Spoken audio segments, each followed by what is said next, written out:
আজকের এই দিনটা ছিল আমাদের কাছে খুবই স্পেশাল, আমাদের বিবাহবার্ষিকী।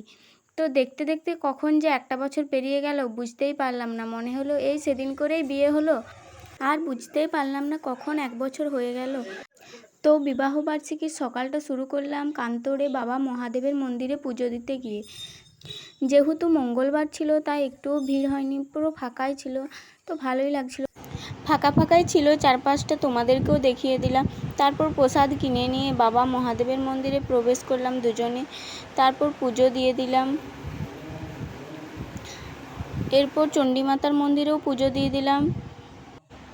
দেরি না করে বেরিয়ে পড়লাম বাড়ি যাওয়ার উদ্দেশ্যে। তো আমরা চলে এলাম আমলাশোলির বাজারে, সেখানে একটা সোনার দোকানে যে ও আমাকে একটা সোনায় বাঁধানো পলার আংটি কিনে দিল, আর আমি ওকে একটা বডি স্প্রে গিফট করেছিলাম। তারপর জঙ্গল পেরিয়ে দুজনে গল্প করতে করতে বাড়ি চলে এলাম।